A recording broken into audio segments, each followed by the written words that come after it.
Okay, we're rolling then.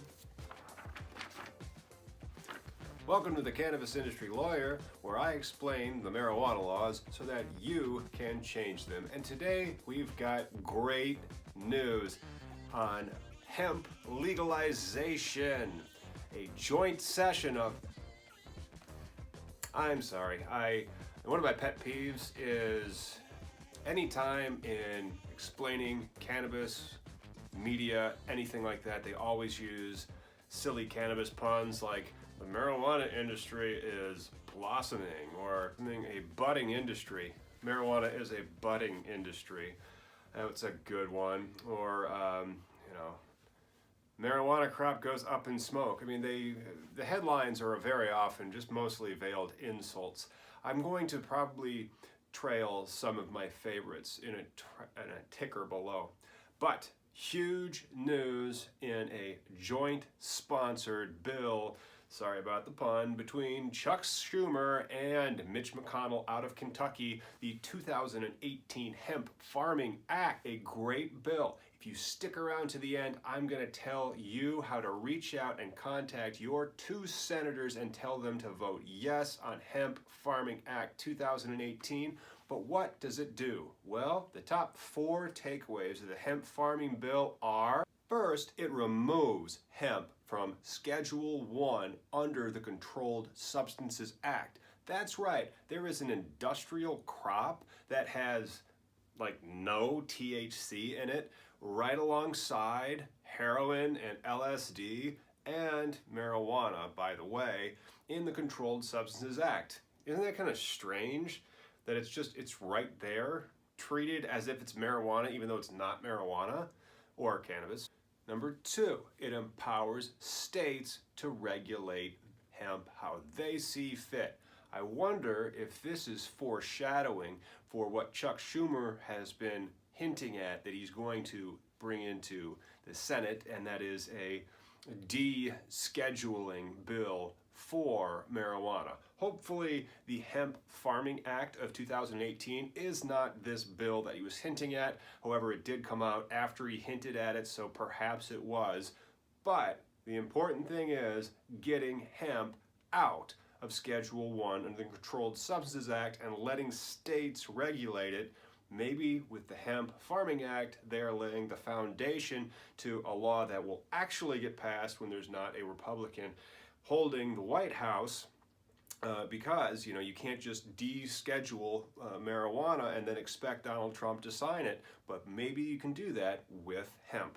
Third, it allows for hemp researchers to compete for research grants from the United States Department of Agriculture, which is a great thing because hemp research has been effectively chilled since the 1930s when it was wrapped in with cannabis, marijuana, the female flowering buds of cannabis sativa as opposed to hemp, unless, and this is something that I should know and I should look up, is hemp cannabis sativa or cannabis indica or cannabis rudales? I don't know. I don't believe hemp is cannabis sativa simply because the female flowering tops of the cannabis plant are, in legal states, when you go to your dispensary, they call it flower because that's what it is. I don't know if the female hemp plant, I don't know. I'll look that up and it'll put it in, I'll drop it somewhere, maybe over there. Maybe it's going to be here. And fourth, it will allow hemp farmers to apply for crop insurance, which is quite important because crops are often, there's floods, there's droughts. Monsanto doesn't necessarily make hemp seed, so there's not drought and famine resistant hemp as far as I'm aware. And those crop insurance programs really make sure that the farmers can have a recovery in case there is a complete loss. Important thing to do.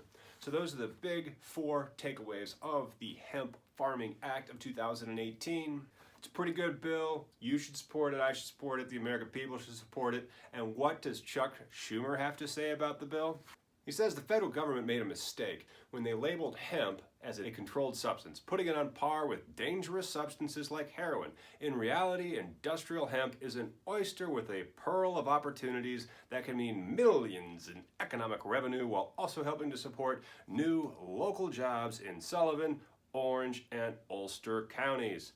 He went on to say, industrial hemp can be used to make everything from paper to clothing to plastics, which is why it is so important for us to fix this outdated law as soon as possible so farms, businesses, partnerships, like the ones fostered between the Center for Discovery and SUNY, maybe it's pronounced SUNY, I don't know, I'm not from New York, Sullivan can continue to grow and expand the research benefits of hemp without the onerous and outdated restrictions from the federal government. Wouldn't it be great if we could replace the word hemp in all of that with cannabis? Probably just equally as applicable, maybe fewer industrial applications, more pharmaceutical applications. The future is coming. I mean, Chuck Schumer and Mitch McConnell's Hemp Farming Act of 2018 makes total sense. Think about it. What percentage of hemp is THC, the active ingredient in marijuana? Many medical cannabises, some medical cannabises, are now cracking the 30% threshold of THC on their flower. What is the average amount of THC on hemp flower? 0.2 to 0.3%.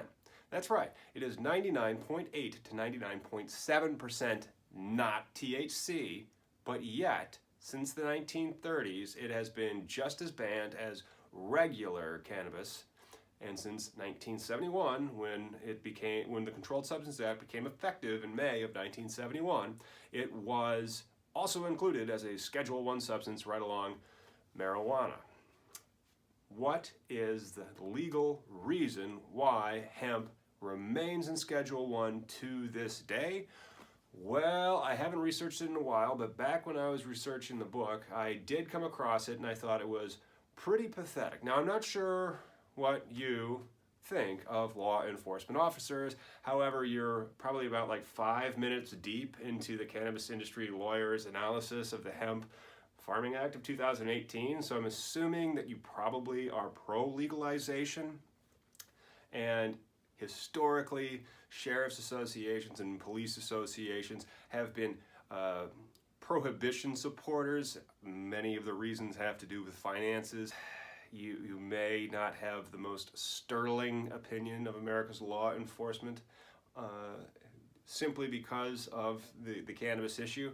However, from what I could glean from the case law on why hemp is still a controlled substance alongside cannabis, is that the officers would be confused if there was legal hemp and illegal cannabis. They would be like, oh my gosh, this acres and acres of hemp that you have planted is actually a marijuana grow operation, because acres and acres of agricultural hemp look exactly the same as a indoor hydroponic, black market illegal grow. No, not even close. I don't understand how the cop would be confused between your black market hydroponic indoor grow with the short, squat indica plants and water filtration lights, all that, and fields of industrial hemp. Okay, well, let's abstract this. What about the outdoor grows? No, don't you understand how outdoor grows operate? You see, it's more like an apple orchard versus a cornfield. I mean, you want the outdoor cannabis to be able to get enough space and enough sun on its colas so that they can flower appropriately. You don't like packing them in there so you can mow them all down because you're growing it for industrial applications. They're different. Be that as it may, that was the reason. I should have used that as my hook. What was my hook? Oh my gosh.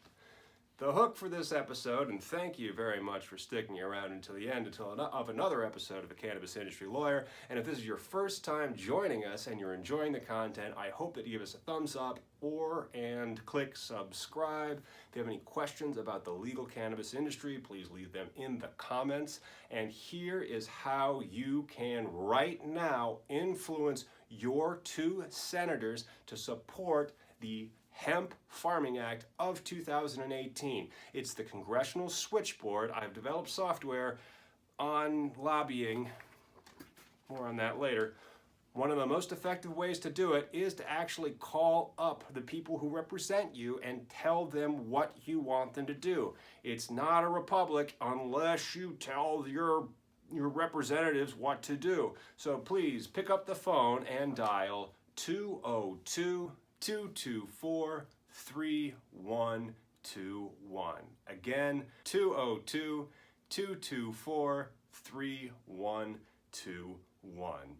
It is the Congressional Switchboard. Let them know what state you're from and say that you want to speak to one of your senators. They will transfer you. Tell them to support this bill.